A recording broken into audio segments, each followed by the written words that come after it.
But Coach, if you just want to start off general thoughts on this upcoming season for Lindenwood. Well, excited to get going again. It's been a fast summer. These summers fly by, and it's been great. Having our guys around all summer. That's one of the things that we felt like we always were able to do, but obviously in the last few years, being able to have a little bit more accessibility to our guys and being around them a little bit more. Reflections kind of coming into this season. We feel like there's a lot of things we have to learn from last year. There was some of those things were in our control, some of those things weren't, and so you got to control the things you can control. So it's I think one of the things I was probably most proud of our team from last year that I think they're very excited about this year is just in the midst of a lot of adversity. We had 23 surgeries in the off season. The most I've ever had in my coaching career, and just fluke type injuries that you always wonder if you're having a lot of injuries, is it something that are preventable from in a weight room or things like that. But it was just kind of a weird season. We had fluke type injuries, things that I think were out of our control. And so, but I was very proud of the fact that in the midst of that adversity is how much of our team stuck together, even this off season, not losing guys in the portal, kind of coming back with a mission mind, wanting to make amends for last year and learn in the last 2 years now that we've been in this league and at this level, it's time to take that next step up. So I think it's been a good off season. It's been a good, I loved our winter. I loved our spring. I loved our enthusiasm. And I really like the energy and the enthusiasm I'm seeing this summer. So now it's time to get to the fourth quarter of our season and put all this stuff together. Thanks, Coach. Again, if you have questions for Coach, let us know down in the chat and I'll call on you. Dan from Prairie State Pigskin, he is up first with some questions. Dan, you can ask as many as you got. Go ahead. Hey, Dan. Good morning, Coach. Good to see you again. Good seeing you, Dan. As you might remember, we cover Eastern Illinois and Western Illinois. So Western coming into the league now. And, given that the proximity in relation to Macomb to St. Louis, do you kind of see a rivalry developing as going forward? Well, I mean, it's fun, the proximity of our institutions. I think there's these potentials for rivalries in a lot of different schools. I think that's what makes this league special, and especially where we're located. I think we run across both those schools in recruiting. Obviously. We've had a brief history in play in the last couple of years, and in the case last year with Western. And yeah, I do believe that. I think but the thing about it is it's the birth of rivalries. We've just been kind of getting started in this, and then we have to do our part in the rivalry. You have to be anytime there's a rival, you got to kind of do your part to win and to make that fun for the fans and everything. And so, those are things that we still have to prove in some cases with some of the guys that are rivals. And in case, Western last year, obviously there's going to be being able to get out of there with the win. Obviously that's going to step up the rivalry there. And they got a new staff coach who I've known. Western, I think, is going to do a great job there. A great guy. I've enjoyed knowing him in the short time. So, yeah, that's what makes this conference fun, I think. But the proximity of those two, yes, it does have that element of a rivalry as well. Well, you and Lindenwood have been through the process of moving up, to the level of FCS. Given like the ever-changing world that we are in collegiate athletics right now, does that transition help you at all with all the craziness going on, or you just kind of have to take as it comes? Well, you're gonna have. It's just learning on the fly all the time right now in this environment of the NCAA and rules, and it seems like every other week we get a new email of a rule change or something that date changes. All these new things that come into college football. I think we kind of speak in our staff a lot of like staying in our lane. We're going to we're not really get in panic mode too much when there's some changes. You have to learn to adjust. You have to do that, but we also feel like we kind of stick to our direction and adjust accordingly. But I think right now we're we've kind of tried to eliminate any type of they're not excuses. We knew that any time that you're making a move up, this is my third third time in my career where, I've been a part of a transition from one level to the next. And so, I feel like there's some previous experience when I was at Sioux Falls going from NAIA to Division II, several years ago at Northern Colorado, moving up to Division I. We've been able to see what has worked. In the case, I wasn't a head coach at Northern Colorado, but, just seeing probably not the best way to transition back then. But then I also learned at University of Sioux Falls as we made a successful transition into Division II, and now we're here doing that. So there's some experience there, but there's some things you do have to adjust to. When you're really, we don't really look at it as like transition. We look at it like, hey, this is where we are now, and we've got to go. We got to go compete. We got to go be competitive and set our goals high to try to make our way into the top of this conference. Even though, but you have to adjust to those things that do come with transitions. Like when you're the reason why they call that a transition in 4 years, you have to.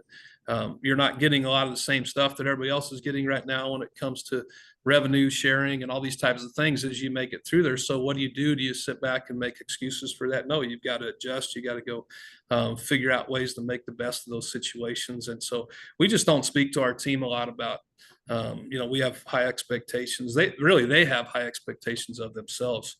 And it has been, I've been really encouraged by, number one, I've been really encouraged by the commitment from Lindenwood, the leadership of our president being bought in on this, our athletic director, also giving us what we feel like we need to make our way through this as successful as we can. Thank you for your time and insight. Thank you, Dan. We got Luke Randall, KFVS, and Cape Girardeau next, Coach. Go ahead, Luke. Hey, Coach. I believe it's the first time going through that you guys are ever going to be playing an FBS team, let alone it's Kansas on the road. How do you kind of mentally prepare your guys for such a tough environment like Kansas? Well, yes, this is my first time as far as an FBS opponent, but I think our coaching staff, I guess, being kind of relative to the same thing we've been. I remember when I was at Sioux Falls, we were coming out of a NAIA program to a D2 program, went down to play McNeese State. We've Division II Lindenwood. We went and played Eastern Washington. We've played South Dakota State. As a coaching staff, we've played up a lot. Now you bump up a level. Now but this is a Power 5, very good football program, and what Lance is doing over there. 2 years ago, just to see what he's done in 2 years when we had this first discussion about playing this game, they weren't the same type team they are now. But I don't think that matters. I think, I think right now is we always kind of have that one game at a time, one day at a time. I'm excited to we feel like, we're excited when we get back and start prepping for fall camp and we start getting preparation. I think you have to really peel some stuff back and really, our attitude going to that game is going to be, kind of one play at a time, one quarter at a time. You always want to try to fit. It's hard to find out with as good a team as Kansas has become. They're not going to have a ton of weaknesses. You have to, you obviously have to figure out, what are some things that we can do. It's a great experience for our players. I mean, obviously we've got the game shifted over to the sporting KC Sporting Stadium there in Kansas City, and so it's not. I think when we took the game, I wondered at first, would that be as exciting of his atmosphere? Part of the fun is guys going into an environment like Kansas. But I think, anticipate it being sold out. I've been to that stadium. It's a great stadium. I think people are going to be right on top of you. The environment's going to be great. It's going to be a great experience for our players. But, you just got to, I always say you got to set realistic expectations, the Coach Moore Appalachian State speech has been used now for how many years, and a lot of times to go take down Michigan. I mean, it's there's not a lot of surprises anymore. So you got to kind of set those realistic expectations, and you know, and put your guys in the best position possible to be able to be successful one quarter at a time. And then you got to just kind of see where you're at going into the second half. Luke, then yeah, go ahead. I'm sorry. Oh, I I'm sorry. muted you, so you go ahead. That's all You're right. The Game Ball Brawl is kind of one of the nice little regional rivalries that's developed the past few years. You know, going into that, SEMO is going to be coming off a bye week. At that kind of late stage of the season, what do you do to prepare for SEMO in a relatively late stage of the season like that?